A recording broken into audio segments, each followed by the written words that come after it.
Fala, rapaziada, boa noite. Mais um vídeo para o canal. Um vídeo hoje importante, né? Um título de um dos cariocas. O Flamengo acabou de conquistar o título em cima do Atlético Mineiro. Um excelente jogo de futebol.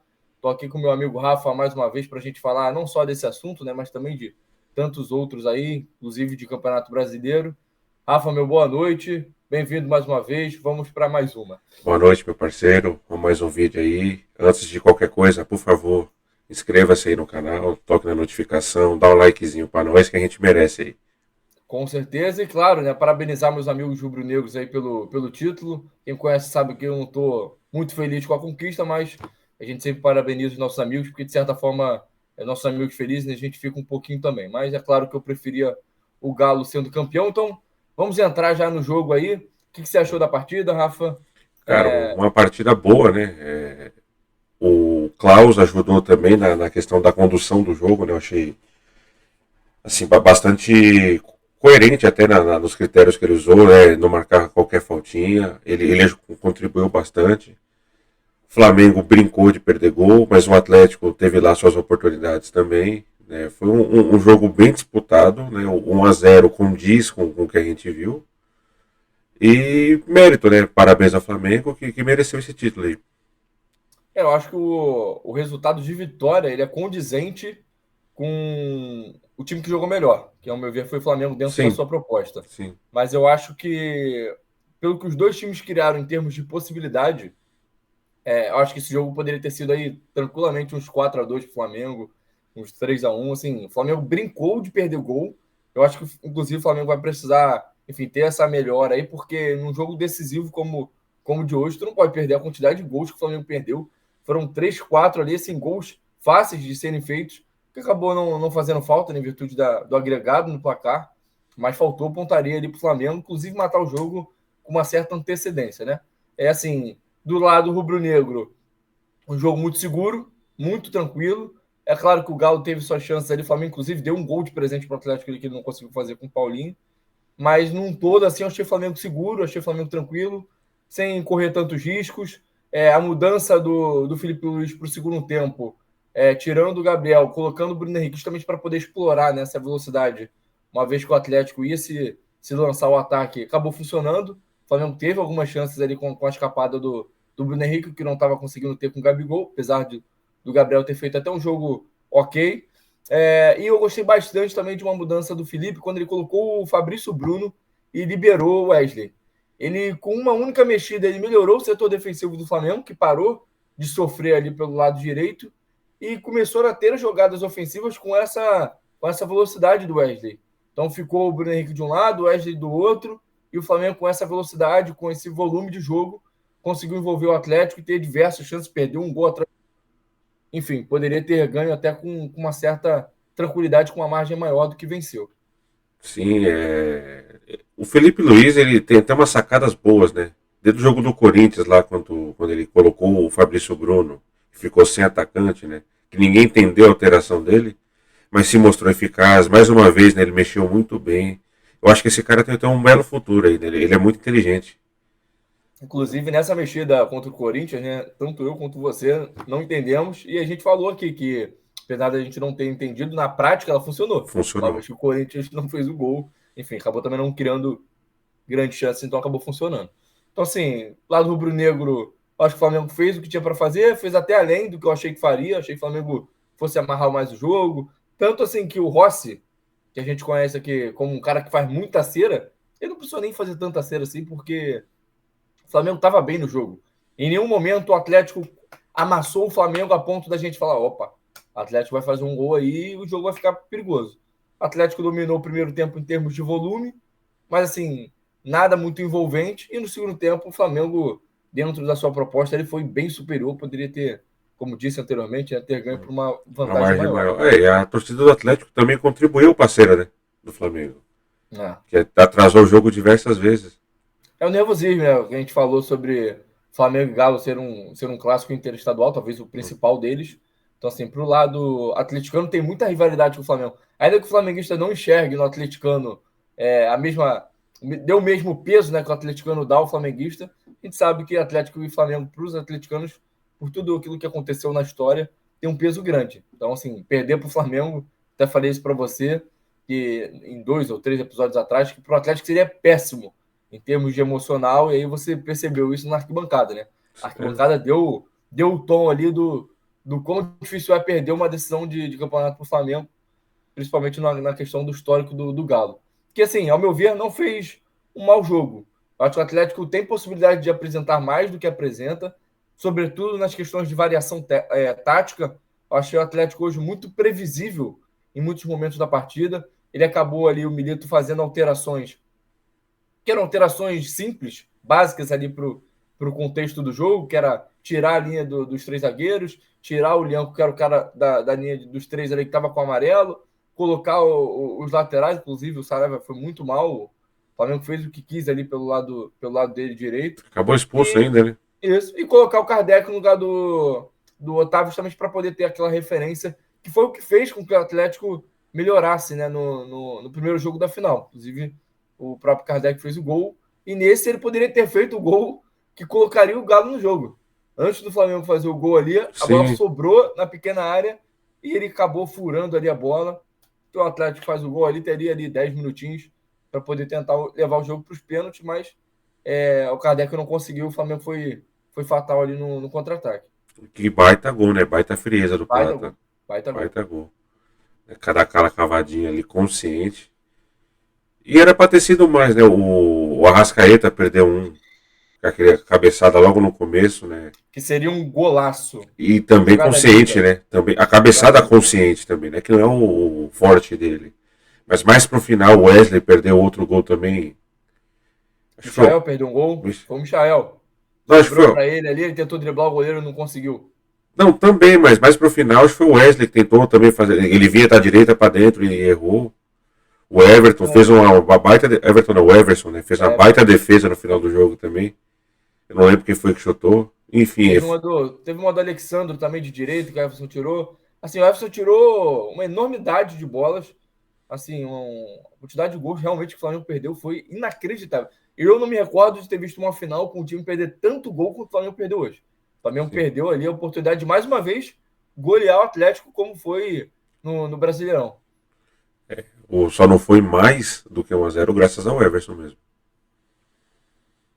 É assim, fazer um elogio para um jogador específico, né, que é um cara que eu critico bastante, que é um cara que eu sempre bato na tecla aqui de que destoa tecnicamente do time, mas hoje fez uma excelente partida, tanto defensivamente quanto ofensivamente. Foi um dos destaques do time. Por muitas das vezes no segundo tempo era a válvula de escape, e no primeiro tempo, para além de ser uma válvula de escape, tecnicamente ele estava super bem no jogo, que é justamente o Wesley. O Wesley ele deu profundidade ao time quando precisou, ele deu velocidade ao time quando precisou, ele marcou muito bem, foi por dentro quando precisou. Assim, eu não sei até que ponto o fato do Felipe Luiz, que é um lateral, estar comandando o time, se isso de alguma forma melhora a orientação em termos posicionais, em termos do que fazer, do time, do feeling do jogo. Isso Talvez a pode, característica do jogador também, né? pode ser. Talvez o Felipe enxergue nele um ala ao invés do lateral e ele funciona melhor do meio para frente, né? Assim, mas em outros técnicos já faziam isso com o Wesley, de colocar o Wesley mais espetado, às vezes quase como Um um ponta. ponta direita ali, né? Para poder aproveitar essa velocidade dele. Mas assim, não funcionava tão bem, justamente em virtude dessa ausência de técnica do Wesley. Ele é um jogador rápido, um jogador explosivo, mas ele não é um jogador de um grande refino técnico. Mas assim, hoje esse refino técnico apareceu. Inclusive nessa cabeçada do Arrascaeta que por pouco a bola não entrou. O Foi uma cruzamento foi excelente dele, né? jogada. O Ed jogou por cima, ele conseguiu dominar uma bola que não é tão fácil. Ele já dominou aquele domínio orientado, né, para frente, para poder buscar o cruzamento, cruzou exatamente onde precisava e por pouco o Flamengo fez um belíssimo gol. Então, assim, a partida hoje do Wesley, sim, irretocável. Então, mais uma vez, parabéns ao atleta aí pela melhora significativa.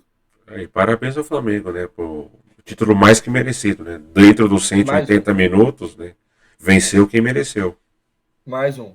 E o Flamengo, assim, ele vai colecionando títulos, inclusive em temporadas que ele não tem uma regularidade, assim, muito boa. Ele alternou muito entre muitos bons momentos e maus momentos. Então, ainda assim, o Flamengo, com toda essa dificuldade, conseguiu conquistar mais um título aí para sua galeria. Parabéns ao Flamengo, mais um, né? E mais uma vez, parabéns aos meus amigos flamenguistas aí pelo título. Falar um pouquinho de brasileiro? Vamos, Vou rodada falar decepcionante. da lástima que foi o jogo do meu time. Vamos. Mano, que jogo horroroso. Horroroso. Meu Ó, Deus do céu. o segundo tempo deu uma melhorada, gente. Ah, não, Eu assisti meu. o jogo com a Rafa.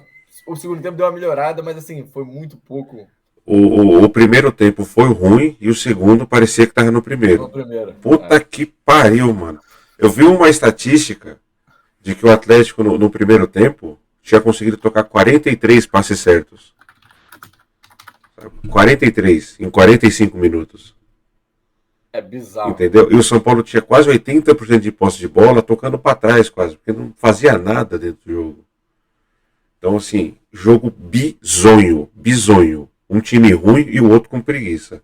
Quem venceu foi o São Paulo e quem perdeu foi o torcedor que assistiu. Exatamente, exatamente. Porra, caraca, aquele frio, tempinho ruim de chuva, garoa, para ver aquilo ali, meu.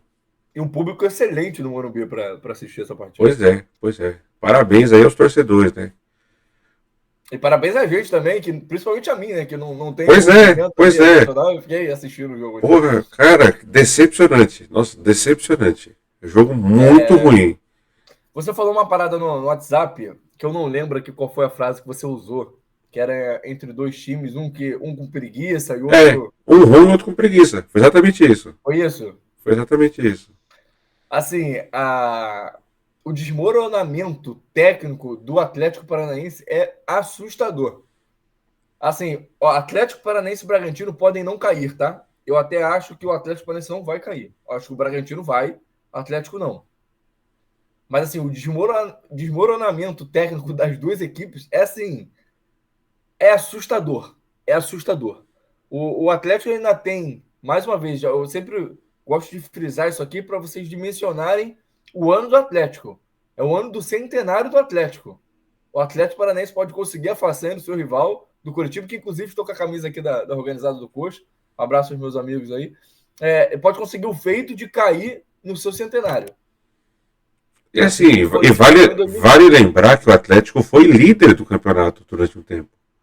Quando o Cuca era técnico. Eu nem me recordava disso. O Atlético ele era líder, estava brigando a liderança. Chegou a ser com o Cuca ou com o Cuca caiu antes? Não, com o Cuca. Talvez tenha caído da liderança com o Cuca ainda, né? Mas quando o Cuca estava lá, o Atlético chegou a liderar o campeonato.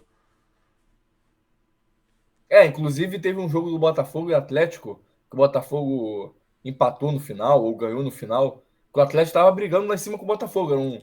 Era o famoso jogo de 6 pontos, né? Então, assim, tempos não muito longos, né, para o torcedor atleticano, mas assim, cara, absurdo o caimento assim, do time como um todo. Parece que o time não tem absolutamente nada.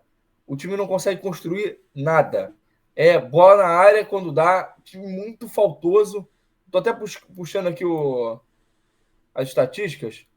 O Atlético fez 20 faltas. O São Paulo fez 5. O Atlético tomou 5 cartões amarelos. Acertou 3 bolas no gol. É muito pouco. É muito pouco para um time que está brigando para não cair. A gente vai falar mais para frente agora, daqui a pouco, né? Do jogo do Fluminense também, que é um time que está brigando para não cair. Mas assim, o Fluminense tinha uma questão argumentativa de desfalque, tá jogando contra o Inter, que está em ascensão. O Atlético Paranaense pegou um time preguiçoso, pô. Muito preguiçoso. Se o São Paulo pudesse não estar em campo, o São Paulo não estaria. A verdade é essa. Talvez seja até um momento, assim, São Paulo já está classificado para a Libertadores praticamente, de começar a colocar uns reservas. De começar a ver, de repente, quem o São Paulo pode reaproveitar para o ano que vem. Começar a ter essa dosagem, né? Porque, pô, cara, tá difícil. Tem que dar banco para alguns jogadores, como o Caleri, por exemplo. Tá, nossa, que, porra, não dá. O Luciano, porra, tudo bem que fez o gol, mas não dá. Na posição que ele joga, não dá. Entendeu? Coloque ele no lugar do Caleri, talvez funcione mais. Ou coloque o segundo atacante, mude um pouco a formação. O Zubildinho aposta muito nesse 4-2-3-1, mas, porra, não tem como. Ele não é 10, ele não arma jogo. Assim ele não funciona. Ele funciona de outro jeito que a gente já viu. Mas de 10, não dá. E é uma partida muito ruim do Caleri. Muito ruim. Muito ruim. Assim, o destaque positivo do São Paulo em meio a essa enormidade de ruindades que a gente viu contra o Atlético foi a participação do Lisieiro, que assim, voltou bem, destaque também para a volta do Alisson. Então, assim, eu acho que isso também tende a melhorar o São Paulo. Mas ainda assim, eu acho que o São Paulo precisa testar outros jogadores que a torcida não tem o hábito de ver, justamente para poder São Sim, Paulo ir no. o São Paulo precisa, por exemplo, resolver a lateral esquerda, né? Porque o Wellington tá fora, né? Não sei nem se volta de lesão ainda, mas ele, ano que vem ele já não tá. E acho que era inglês, sei lá, o gringo que veio também não funciona, ainda não funcionou, né? Uhum. Então, assim, precisa resolver a lateral esquerda, precisa resolver o Caleri, né? Precisa resolver a volância, né? O Alisson voltar é uma ótima notícia pra gente, porque ele fez falta, né? A partir da lesão dele, né? Sobretudo a dele, né? Mas quando perdeu os dois, né? Ele e o Pablo Maia, foi quando o time começou a se perder, né? Nessa uma fase aí. Quem jogou Então, de lateral esquerdo foi o quê? Foi o Sabino, né? foi o Sabino. Que E também não dá. aí entrou o Jamal Lewis Já na no final, direita. entra Porque o Sabino é zagueiro, né? Então, assim, Sabino é zagueiro.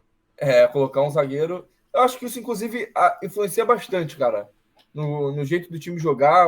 São características totalmente diferentes das que o Wellington tem, por exemplo. Então, acho que muda de forma muito abrupta, assim, Sim. o estilo de jogo do time. Eu acho que isso prejudica muito o andamento e o desenvolvimento do próprio time dentro da partida. E outra, tudo bem que a gente fala de atleta profissional, mas é um cara que não está habituado àquela posição, né? Então ele vai ter dificuldade que o lateral não tem. Então, pessoalmente, eu preferia que o Jamal tivesse jogado, porque, bem ou mal, ele é da posição, né? Posição. Bom, e do lado do Atlético, mais uma vez, sim, decepcionante o comportamento do time. E aí eu acho que você pode perder de diversas formas, mas eu acho que o comportamento do Atlético, ele precisaria já ter mudado assim. Já tinha que ter dado um estalo já, gente. A gente precisa ganhar, a gente precisa fazer ponto. E eu tô achando o Atlético muito passivo. Assim, o Atlético Paranaense é a cara do time rebaixado. De repente até se entregado, né? Atlético Paranaense e Bragantino são dois times derrotados. Tu vai assistir o jogo e tu já sente que aquele time está derrotado. Derrotado animicamente, derrotado de todas as formas. Então, assim, o Atlético ainda tem um jogo a menos. Se ganhar esse jogo a menos, vai ficar ali no bolo, né? Com todos os 37, 38, 36, que é que o bloco tem ali. Mas mais do que ganhar o jogo atrasado é mudar animicamente o time. Então, assim, o time precisa resolver essa questão para ontem se não quiser ser rebaixado. Falta confiança também, né? Uma fase já não é das melhores. Precisa ganhar. Primeiramente precisa ganhar. Que acho que aos poucos recupera a questão anímica. Assim, e também precisa tentar o diferente, né? Precisa Sim, fazer o algo a mais. Se limitar sim. a tocar a bola para o lado, cruzar, vai chegar a lugar nenhum. Água mole, pedra dura, tanto bate até que fura. O São Paulo ganhou basicamente nisso, né? Isso. Na insistência. Exato. Vamos falar do nosso glorioso? Fogão. Que jogo, hein, Fogão? Meu Deus. Puta que pariu. Parece que eu vivo num looping infinito, onde nesse mundo que eu vivo, é impossível o Botafogo ser campeão. Parece que as coisas vão acontecendo. Assim, era um jogo fácil pro Botafogo. O Botafogo tá jogando contra o penúltimo colocado, gente. Em casa, Contra o né? penúltimo colocado, em Foi em casa. casa. Estádio lotado. E simplesmente a bola não entrou. Houve ali no final do jogo, né, um misto de vaias e aplausos. Vaias daqueles que foram ali para poder ver uma vitória, ver a manutenção dos 6 pontos e não conseguiram.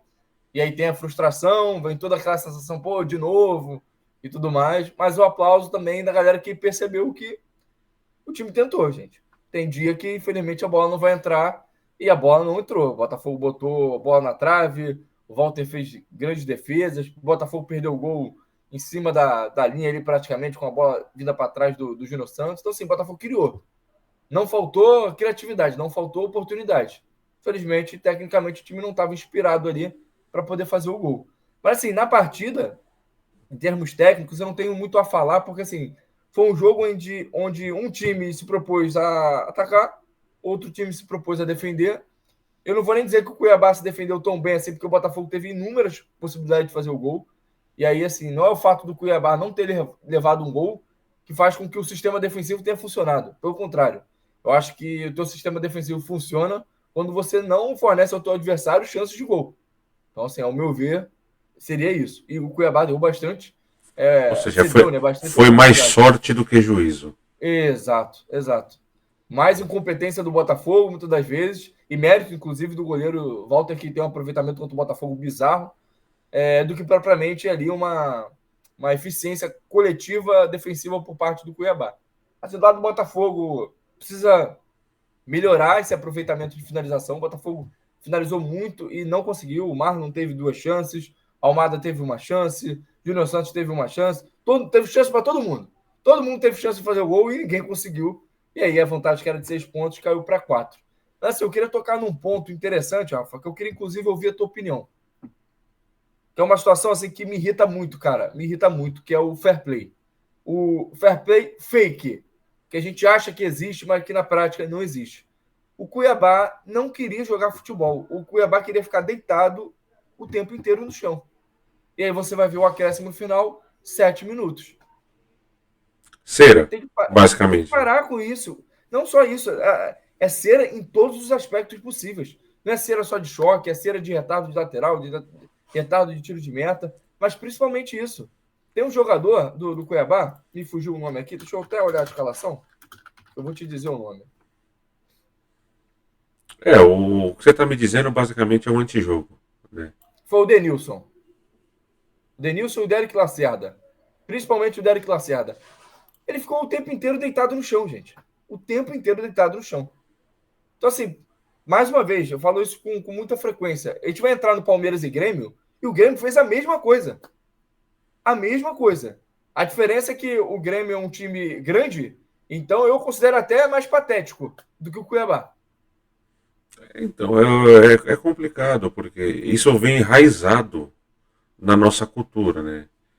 O time menor, não no caso do Grêmio, no caso do Cuiabá, o time menor, ele vem com essa proposta mais defensiva e essa é uma ferramenta que ele tem para conseguir seu objetivo, que é não tomar gol. E para coibir isso, eu acho que eu já falei aqui alguma vez, né? É Parar o só tempo. para o cronômetro. Para o cronômetro. O cara pode ficar 10 minutos caído. Para a porra do cronômetro. Diminuiu, vai ter que diminuir um pouco o tempo, né? Que senão vai ter 5 horas de jogo. Mas para o cronômetro. A bola saiu? Para o cronômetro. Pô, é falta? Tá caído? Para o cronômetro. Entrou o médico? Para o cronômetro. Eu ainda não tô nessa pegada do parar o cronômetro. Eu acho que a gente tem algumas possibilidades para tentar antes de chegar nessa solução que eu acho que vai acabar sendo inevitável. Principalmente em lugares como o Brasil, onde, enfim, a cera compensa, né? Digamos assim, no futebol sul-americano como um todo. Teve um lance que claramente o jogador do Cuiabá fez cera e o Bastos devolveu a bola. E a torcida vaiou. E o técnico, inclusive, do Botafogo não gostou. Falou que conversou com o Bastos para que, em alguns casos, essa bola não seja devolvida. Assim, eu entendo quem acha, né, que essa bola tem que sempre ser devolvida, porque os jogadores não são médicos, não conseguem avaliar. Pô, gente, me desculpa. Todo mundo aqui joga futebol, a gente sabe quando o cara tá dando migué e quando, de fato, ele tá precisando de atendimento médico. Ao meu ver, cabe ao juiz parar o jogo ou não. Não o jogador chutar a bola para fora. É difícil, é difícil. Eu concordo que o jogador, ele tem esse feeling, né? Porque quando é com ele, ele faz a mesma coisa também. Mas é difícil, pô, depende da coisa. O juiz está longe, a visão está encoberta. É complicado jogar só nas costas do juiz.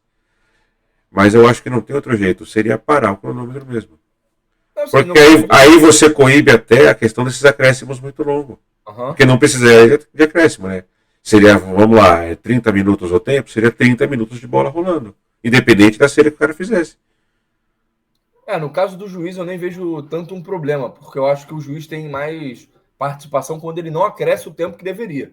Então, assim, para mim, o juiz falha à medida que um determinado time faz uma cera gigantesca, chega no final para dar o desconto ali, ele dá 7 minutos, como deu. Uhum. Já era jogo para mais de 10 e ele deu 7. É pouco. O Botafogo não ganhou por causa disso? Obviamente que não. Mas, assim, para quem está assistindo, o espetáculo é ruim, porque você paga por algo que você não tem. É, Os times em campo não te entregam o tempo de jogo que você paga. E aí, usando como se fosse o cliente, né? Você paga uhum. por algo que você não tem. Então, assim, acho que falta o árbitro coibir com um acréscimo e cartões amarelos em alguns casos, ou então até mesmo em retardar a volta do jogador. E essa é uma outra solução, de repente, que a gente poderia ver para frente. Ó, saiu de campo, só pode voltar depois de 2 minutos. Um exemplo. E o jogador ia pensar 2 vezes antes de cair e pedir atendimento. Porque é o tempo inteiro, pô. É o tempo inteiro o jogo Então, parado. mas como é que você resolve isso com o goleiro, por exemplo? Aí o goleiro vai começar a fazer excessivamente, né? É, O goleiro vai pegar tudo para si, né? Toda exato, cera, porque todo o jogador vai goleiro pegar só para tem um e na regra diz que se ele tem atendimento, o jogo tem que parar. Então. parar. Aí você faz como É, nesse caso? talvez a gente cubra a cabeça e descubra o pé, né? Exato, é um cobertor curto. Para resolver isso, você tem que comprar um cobertor maior. Mas assim, é decepcionante você assistir um jogo onde as duas equipes não querem jogar, entendeu? Sim. É assim, é desanimador independente do resultado, porque todo mundo que assiste um jogo de futebol está assistindo um jogo de futebol porque ele quer ver um bom jogo. Ele não está ali só para torcer para time A ou time B. Ele está ali porque ele está vendo um jogo entre dois times e ele espera que os dois times joguem futebol. E assim, eu não sei como isso não irrita o mundo do futebol como um todo, os próprios jogadores. Porque se eu faço parte de um esporte, que esse esporte ele não acontece, porque a maior parte do tempo os próprios atletas estão caídos, ou, enfim, fazendo com que o tempo não passe sem que haja o jogo, né, em si propriamente dito, eu ficaria frustrado, eu ficaria irritado. E eu não vejo jogadores, não vejo uma campanha dos próprios atletas de diminuir isso entre eles próprios. Eu não sei. Aí é uma teoria da conspiração, tá? Completamente achismo que eu estou tirando do lado, do além. Mas até que ponto isso não é usado como desculpa? Porque, por exemplo, o calendário é um problema que a gente tem. Então, quanto mais o jogo fica parado, o cara se esforça menos. Aí... Administração de fadiga? Exato, porque aí o próximo jogo é mais importante. Não precisa jogar com intensidade absolutamente todos os jogos, né? Sim, sim. É um ponto de vista, assim, eu particularmente fico decepcionado com isso. Acho que a gente tem para melhorar. Por exemplo, eu não entendi a postura do Cuiabá de querer sair com um ponto do Newton Santos. Não agregou em absolutamente nada esse ponto para o Cuiabá. O Cuiabá tinha que ter entrado contra o Botafogo para ganhar o jogo. E poderia ganhar o jogo se tentasse, né? Mas, enfim, os times se limitam a muito pouco. Eu acho que Cuiabá e Atlético Goianiense já foram. Um abraço. Agora é pensar no resto. O medo de perder tira a vontade de ganhar. Então, mas na circunstância do Cuiabá, perderam ou empatar, dá no mesmo. Eu sei, mas já Eu foi, tenho, né? eu tenho a sensação que se o Cuiabá jogasse a última rodada, precisando de 3 pontos para se livrar, ele ia jogar ainda para empatar. É essa sensação que dá, entendeu? Que o Sim. time, assim, o importante é não perder. Exato, então. O medo de perder tira a vontade de ganhar. Então. Eu Os não caras sei. entram primeiro, os caras entram para não perder e não para ganhar. E aí, enfim, nada mais a declarar sobre Botafogo e Cuiabá, mas aí já usando o mesmo gancho do que a gente está falando sobre a cera, pô, é inaceitável o que o Grêmio fez, pô. O Grêmio também não queria jogar futebol. Assim, eu, obviamente, como torcedor do Botafogo, e como cara que não curte muito o Palmeiras, tava torcendo contra pra cacete. Mas assim, tem determinado momento do jogo que você começa, porra, irmão, tem que sair um gol aí, cara. Pra que toda aquela cera que aquele time tá fazendo não compense, pô. Porque se o Grêmio, se o Grêmio sai sexta-feira com 0-0, talvez a entrevista coletiva do Renato seria tipo assim, num tom de, pô, conseguimos um ponto, fizemos bem a nossa estratégia, tudo nessa Uhum. toada, sabe? Gente, o Grêmio foi massacrado pelo Palmeiras. Eu tava vendo lá as estatísticas, né? Foi mais de 30 a finalização do Palmeiras e 5 do Grêmio. Pô, no gol deve ter sido mais de 20, pô. O goleiro do Grêmio defendeu uma enormidade, pô. Até falhou no gol do Palmeiras, é claro. Mas assim, ele defendeu muita bola, pô. Muita bola. Não dá pro Grêmio, o Grêmio, tricampeão da Libertadores, se limitar a jogar dessa forma, pô. Não tem como, gente. Não tem como. O torcedor do Grêmio certamente assiste o jogo como um passageiro da agonia. Tipo assim, lá vem o Palmeiras de novo. E o Grêmio pega a bola e dá a bola pro Palmeiras. E lá vem o Palmeiras de novo. Aí quando o Grêmio tá exaurido, assim, não aguenta mais, cai no chão. E aí começa a cera. Aí começa o jogo de novo. E o Palmeiras martelando, e o Palmeiras martelando. E o Grêmio não consegue. O Grêmio não conseguia fazer nada. Não tem um lance de escape, não tem uma tabela, não tem nada. Então, assim, pô, cara, é decepcionante o trabalho do Renato Gaúcho. O Grêmio não tem nada. O Grêmio não tem nada. O Grêmio depende de individualidade, sobretudo de Soteldo. porque assim, num coletivo é um time Não assustador, funciona, pô. não Não funciona. funciona, pô. Não funciona. Foi um massacre, assim, talvez até maior do que outros que o Palmeiras teve, que ele ganhou de uma vantagem mais larga, né? De 3, 4, 5 Uhum. a 0, como foi contra o próprio Criciúma. Então, assim, lamentável a postura do time de retardar o jogo e mais lamentável ainda o trabalho do Renato muito abaixo do que deveria. É complicado, né? Os times gaúchos, né, tem como por característica, né, por cultura, não sei, o fato de jogar mais defensivamente, né? Mas eu acho que tudo tem um limite também. Não, com certeza. Eu acho até que o Inter não tem essa proposta. Eu acho que o Inter, por exemplo, quando sai para jogar com seus adversários, por ter um time também mais voltado para a questão técnica, tenta até jogar um pouco mais. E eu até acho que consegue. Eu acho o Inter realmente um bom time.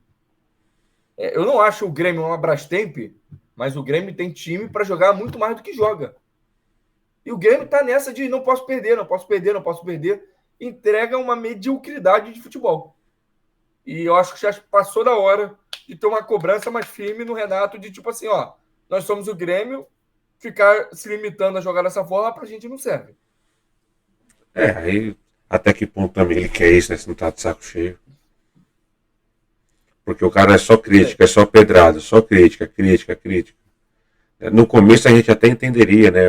Teve a questão da tragédia que teve lá e tudo mais, mas se a gente vê o desempenho de um e o do outro, assim, Não tá não batendo. se justifica, né? Não se Ó, justifica. eu me arrisco a dizer que eu vi mais bons jogos do Juventude do que do Grêmio. Provavelmente. O próprio contra o Palmeiras, né? Que foi 5 acho que 5-3 o 5 a Palmeiras. 3. Foi um bom jogo do Juventude. Foi um bom jogo. Então, assim, eu não vejo no Grêmio essa. Como é que eu posso dizer? Essa intenção de, pô, eu preciso jogar futebol. Eu preciso fazer mais do que eu estou fazendo. O Grêmio praticamente é como se ele estivesse lutando ali uma batalha toda rodada, onde o importante para ele é somar ponto, somar ponto, somar ponto. E o Grêmio não está com a pontuação, né, de desespero como ele joga. Entendeu? A forma que o Sim. Grêmio joga não é compatível com a pontuação que ele tem no campeonato. Ele está jogando como se ele estivesse em 16º. E, pô, cada ponto é, pô, fundamental. Eu acho que o Grêmio já poderia ter saído dessa situação se se propusesse a jogar mais do que joga. Falta um pouco de atitude, né? Atitude. Atitude. Palavra é essa, atitude. Porque quem resolve jogo não é técnico também. A gente critica o Renato, mas quem resolve jogo é jogador, né? É jogador, não tenha dúvida. Não tenha dúvida, mas eu acho que o ímpeto do time ele é muito voltado para o que o técnico. Vamos supor, um exemplo aqui. Tem jogos que o Botafogo está inferior ao adversário. E aí, o que o técnico faz para mudar isso? Ele faz mexidas que façam com que o panorama do jogo se modifique ofensivamente. Eu não vejo essa mudança do Renato sistêmica no jogo para poder privilegiar o setor ofensivo. Ou é 6 por meia dúzia na questão ofensiva, ou então é alguma mudança que vá tornar o Grêmio mais sólido e não mais ofensivo. E eu acho que esse é um erro que precisa ser corrigido se o Grêmio quiser sair dessa situação logo, porque eu acho que tem time para isso. É só se esforçar um pouco mais, ofensivamente falando, é claro. Sim, sim, mas o jogador também, ele recebe a orientação do técnico, acho que ele vê. Fala, pô, isso claramente não está funcionando. Então, até que ponto essa obediência tática vale a pena também? Na questão defensiva, eu acho que é quase como uma obrigação, né? Mesmo que não esteja funcionando da forma como você gostaria, é quase como uma obrigação. Mas eu acho que ofensivamente, de fato, você, por ter, como é que eu posso dizer, uma irresponsabilidade maior, né, nesse sentido, de Sim, poder fazer coisas, fazer o imponderável, né, com a bola nos pés, eu acho que, de fato, os jogadores poderiam ter uma postura individual um pouco melhor, né? Um pouco mais chamativas, para si, como o próprio Soteldo tem. Soteldo, com todos os seus defeitos, ele é um cara incisivo, ele é um cara que tenta. Então, acho que falta aos demais jogadores do Grêmio acompanharem essa tentativa do Soteldo. algo mais a Não, declarar? somente, e aí, enfim, lado do Palmeiras, volta fortíssimo para o título, apesar de 4 pontos atrás, sai dessa rodada extremamente fortalecido, sabendo que terá um confronto contra o Botafogo às vésperas, né, de uma Da Libertadores. final, Então, assim, o Palmeiras vai ser favorito consideravelmente para esse jogo, e aí, enfim, ficaria um ponto só, onde qualquer tropeço do Botafogo, que terá um jogo dificílimo agora contra o Galo, enfim, pode acabar fazendo com que o Palmeiras ultrapasse o E o Botafogo Palmeiras e pega quem na conquiste mais um próxima? título. Palmeiras e Bahia, em Salvador, e o Botafogo pega o Galo. É, rodada enjoada. Enjoadíssima. Enjoada. E assim, deixa eu até ver quanto é que é esse jogo contra o Palmeiras, porque o Botafogo só joga contra o Galo dia 20. Eu não sei nem por que esse ato todo. O Palmeiras tá Data jogando dia... FIFA, né? Tem data FIFA agora? Mas não tem jogo quarta-feira? Ou eu tô maluco? Não, acho que não tem não. Tem certeza? Eu acho. Tenho certeza não. Eu acho que tem jogo quarta-feira sim. Só se for jogo atrasado. Pode ser Ó, atrasado. Flamengo e Galo, quarta-feira, dia 13, Mas é jogo 8 atrasado horas ou da não? noite. Vai dar rodada. Não, é jogo dessa rodada Da mesmo que não rodada. foi feito por causa da final da Copa do Brasil. Ah, entendi. Então é da rodada agora, da 33. Isso, da 33. Então acho que é só esse jogo que tem, não? Isso. E aí no dia 16 vai ter o jogo da rodada atrasada, que é do Atlético Paranaense contra o Atlético Mineiro. É, E aí zera tudo, fica todo mundo em pé de igualdade. então é por isso que não vai ter essa demora toda. Data FIFA. É isso aí. E falando nela, e os Falando nela. prognósticos aí que você faz para nossa seleção. Deixa eu só entrar num ponto importante. E aí, enfim, falar do jogo do Flu, que foi um jogo que eu assisti também, mas vou pincelar rápido. Era assim, uma derrota esperada. Acho que todo torcedor do Fluminense foi para esse jogo com a esperança assim, zerada. Primeiro que o Inter está numa ascensão, né, que a gente comentou anteriormente, o Inter vem Sim. praticando um bom futebol. Então, assim, tem bastante tempo que não perde, está invicto a vários jogos. E outra, ganhando com 2, 3 de vantagem sempre, né? Vantagem. Sim, jogando bem, ganhando e Sim. convencendo, né? Não só ganhando. E aí o Fluminense foi para esse jogo totalmente desfalcado, sem boa parte dos seus jogadores. Então, assim, fora de casa, sem boa parte dos seus jogadores, era meio que uma derrota previsível. De fato, o Fluminense perdeu. Mas eu acho que o jogo do Fluminense não era nem esse. Eu acho que o Fluminense vai começar a ter, assim, sequências daqui para frente que vão meio que nortear ali o que o Fluminense. O quanto o Fluminense vai sofrer. E aí, assim, o próximo jogo do Fluminense é fundamental. É um jogaço Fluminense Fortaleza sexta-feira, no dia 22. E assim, é um jogo de. É um divisor de águas para ambos. Tanto para o lado do Fluminense, nessa briga contra a zona de abaixamento, quanto para o lado do Fortaleza, que assim, se o Fortaleza ganhar esse jogo do Fluminense, o Fortaleza vai disputar o título. Porque o Fortaleza está, acho que é 5 pontos do Botafogo. 5 pontos são 2 rodadas. E o Fortaleza, ó, o confronto do Fortaleza, ele jogar quase um mini campeonato carioca, né? Gol do Vasco, jogar com o Fluminense, fora, recebe o Flamengo em casa, Vitória fora, Atlético Goianiense já rebaixado fora e fecha contra o Inter. Então, assim, perfeitamente normal o Fortaleza ganhar quase todos esses jogos aí. Então, é o jogo-chave. Para o Fortaleza é um jogo-chave e para o Fluminense também. Então, assim, será um jogo interessantíssimo de assistir. Convido aos telespectadores a assistir essa partida, que certamente será bem, bem interessante. Eu acho que não haverá aquela sensação de. Como é que eu posso dizer? Do empate tá bom. O empate tá péssimo para ambos. Tem disputa para os dois, né? Isso vai fazer com que ambos os times tentem vencer o jogo, que é o que geralmente a gente gosta, né? O que faz com que o jogo seja melhor. Então, só isso, derrota esperada para o Fluminense, mas eu acho que o Fluminense ainda tem grandes chances aí de sair dessa em virtude dos confrontos que tem lá pela frente. Sobre a data FIFA, faça as honras. Vai jogar agora, acho que quinta-feira, às 18 horas, contra a Venezuela lá. E mais uma vez, né, acho que dada as últimas apresentações, eu espero outro jogo completamente difícil, né? Com, com todas as dificuldades que vem tendo, né? Já teve vários desfalques, não sei se você viu, né? O Militão teve que ser cortado, o Rodrigo teve que ser cortado. Aí foi chamado o Léo Ortiz e o Martinelli para ambos os lugares aí. Convocação merecidíssima do Léo Ortiz, tá? Jogando muito bem, muito bem. Merecidíssimo. Né? E, enfim, não tenho muita. Não tenho lá expectativa muito alta para esses jogos, não. Assim, é inacreditável tu começar a tua fala para tu ver. E aí não digo que é inacreditável da tua parte, não, tá? É inacreditável a gente ter chegado ao ponto de dizer que um jogo contra a Venezuela é um jogo complicado. Sim, Então, pois é. Pois é. isso se dá pela melhora da Venezuela ou pela queda da seleção brasileira? Eu acho que dos dois, né? Porque vale citar que a Venezuela tá talvez a sua melhor campanha da história aí. E o Brasil, assim, não tem, né? Não tem jogo. Não, Sobretudo depois da lesão do nosso principal jogador, assim, não tem jogo. Não se faz jogo. Com ele já estava ruim, depois que não tinha, né, mais a opção de ter ele, aí complicou de vez. é assim, a gente está dando sorte que agora com esse aumento, né, das classificações para a Copa, isso dá um certo conforto. Situação Uhum. essa que não teríamos, né, num passado recente, se fossem 4 mais um da repescagem.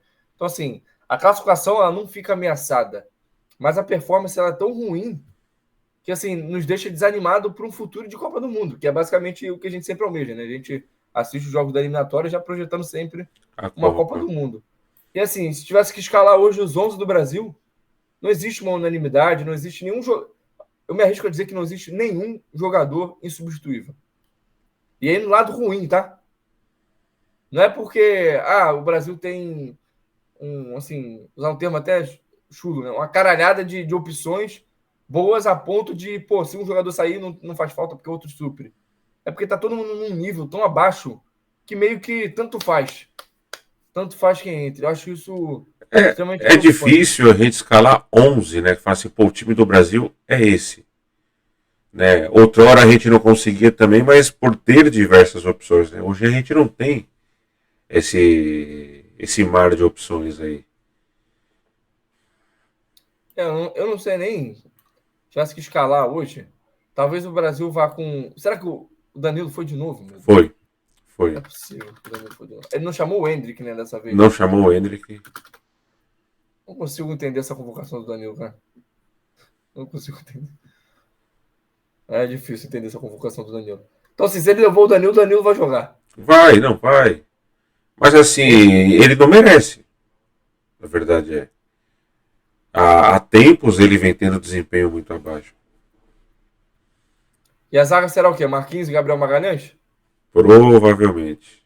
Eu Seria a não. lógica, né? O Muriel foi É, convocado agora, o Léo Ortiz está chegando. sim, seria lógica.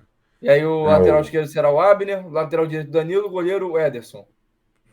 basicamente o último jogo, né? A escalação do último jogo. Quero ver o que ele vai fazer com a questão do Gerson, né? O Gerson vai Que jogar. ele tem que jogar. O Luiz Henrique, Igor Jesus, por exemplo. Ele chamou o Estevão. Assim, Quem é que vai? eu acho que o meio-campo ele vai entrar com o Bruno, Gerson e Rafinha, Luiz Sim. Henrique, Igor Jesus e Vinícius. Eu É, acho. que aí não muda muito o que foi feito, né? Da última data FIFA pra cá. Eu acho. Mas é difícil, cara, é difícil. O desempenho tá tão ruim que. Eu confesso que eu não entendi essa convocação de 3 pontas direitos, perdão. Tem o Estevão, tem o Savinho, tem o Luiz Henrique. Então, assim, eu acho. Não sei, eu acho que a gente poderia ter levado um outro centroavante, um cara com as características diferentes do Igor, um cara mais de referência, entendeu? Eu acho que Mas é ia que não agregar tem muito esse mais no cara, segundo né? tempo. Ah, Não sempre tem esse. tem. Dá uma garimpada aí, tu acha. A gente já viu várias convocações questionáveis nesse sentido. Sim, O sim. Evanilson, por exemplo, poderia ser testado. Um cara Eu- que, bem, não é o que eu estou dizendo, né, de referência, mas é um jogador um pouco mais posicional. Diferente do Igor, né, que é um cara que se movimenta muito. Então eu acho que ter um jogador para te agregar uma função diferente dentro do jogo é muito mais interessante do que levar 3 pontos que basicamente fazem a mesma coisa. Igor, Luiz Henrique, Savinho. Cara, tem um Rafinha que pode jogar ali eventualmente. Igor Jesus, o Luiz Henrique, Estevão. Savinho e Estevão, eles basicamente são jogadores muito parecidos. Muito parecidos. Então, eu não sei até que ponto isso é válido, se tu queima. Mas pra quem levava 8 atacantes e 4 meia, né? Então Ah. é difícil esperar esse tipo uma coerência assim, né? Na divisão das posições, né? E aí, assim, senti falta de um cara que eu gostaria de ter visto mais na última data FIFA. Matheus Não Pereira. vimos, Matheus Pereira. E aí o Brasil continua órfão de meio ofensivo. O nosso meio ofensivo vai ser o Rafinha. Que tá jogando bem. Tá jogando bem, mas assim, O Rafinha não é um organizador. O Rafinha é um cara mais incisivo. Sim. O Rafinha não é um armador. Ele não tem, por característica, tocar, receber, virar o jogo, armar de fato. O Sim. Rafinha é um cara do 1 a 1 toda hora. É um cara mais dentro do adversário. E o Matheus Pereira é um cara mais cadenciado. É um 10 clássico. É um jogador que a gente não tem na seleção. Sim. O Gerson não entrega isso, o Paquetá não entrega isso, o Rafinha não entrega isso. Então, assim, não entendi o porquê não ter levado o Matheus Pereira. Na última, a gente até começou, né, contra o Peru, que eu queria ter visto mais do Matheus. E não foi dado para ele a minutagem que eu gostaria que tivesse ganho. Então, assim, senti falta do Matheus. E, mais uma vez, cara, a convocação do Danilo bizonha. Bizonha, e eu não sei até quando vão sustentar essa convocação do Danilo. Porque eu acho que a gente fala que não tem unanimidade na seleção, né? Existe uma unanimidade. A unanimidade é o Danilo não dá. Até porque ele é um reserva, né, no time. É um reserva e zagueiro no time que ele joga. E ele é convocado como lateral. Não tem coerência de função, não tem coerência de momento, não tem coerência de nada.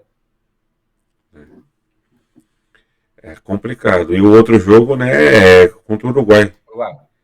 E aí, que é um jogo, assim, o time é tecnicamente muito melhor do que a Venezuela. Apesar de ser aqui, né, vai ser na Fonte Nova. Mas é outro jogo, não tem como ter expectativa alta, né? Mas eu considero esse jogo contra o Uruguai mais fácil do que contra a Venezuela. Por causa do momento deles? Por causa do momento deles, eu acho que a pressão para o Brasil ganhar da Venezuela é superior. Assim, acho que na mente do torcedor, não ganhar da Venezuela, empatar com a Venezuela, é fracasso. Entendeu? Sim, Então, sim. esse peso de, precisamos ganhar da Venezuela contra a Venezuela, que está num bom momento, a Venezuela endureceu o jogo contra a Argentina. Então, vamos ver, porque eu espero bastante do Brasil contra o Uruguai. Contra a Venezuela é realmente uma caixinha de surpresa. Historicamente também o Brasil tem, não sei se mais facilidade ou a maneira correta de falar, né? Mas tem jogos melhores contra time que ataca do que algum time que se propõe a se defender, né? Com certeza. O time dá mais espaço aí, pro nosso estilo de jogo, acaba sendo melhor de fato. Sim. Mas eu não sei nem se o Uruguai vai ser esse time não, tá? Eu acho que vai ser um pouco mais fácil, justamente por causa do momento. Acho que o Uruguai, enfim, tá com suas dificuldades. Eu acho que a Venezuela tá empolgada, empatou com a Argentina em casa. Então, e fez um bom jogo, poderia ter ganho o jogo. Por diversas vezes teve oportunidades ali de ganhar o jogo, não conseguiu. Então, acho que o momento da Venezuela vai fazer com que esse jogo seja mais difícil do que muita gente está esperando aí. E torceremos, né? Torceremos para que venha mais 6 pontos, pelo menos, e a confiança vem retornando, né? Para a gente ter dias melhores. Com certeza, e teremos aqui programa, até convido o Rafa para a gente fazer o programa assim que acabar a partida, né, do Brasil pelas eliminatórias. Acho que vai ser legal a gente ter esse hype já do jogo, acho que vai ser interessante. Sim, não, faremos assim que acabar o jogo. Vai ser cedo, né? Vai ser às 18 o jogo contra a Venezuela, então... E contra o Uruguai, deixa eu ver quando será. Acho que é terça-feira, 21h45. Aí a gente pode fazer, ao invés de fazer na segunda, fazer na terça. Na terça, exatamente. Beleza? Fechamos aqui? Fechamos, Rafa. Um abraço. Mais uma vez, obrigado a todos aí. Meus parabéns, mais uma vez, aos meus amigos flamenguistas por mais um título. Forte abraço a todos aí, até mais. Não se esqueça aí do like, né? Nossa inscrição que fortalece a gente. Valeu? Importante para nós. Um abraço. Abraço.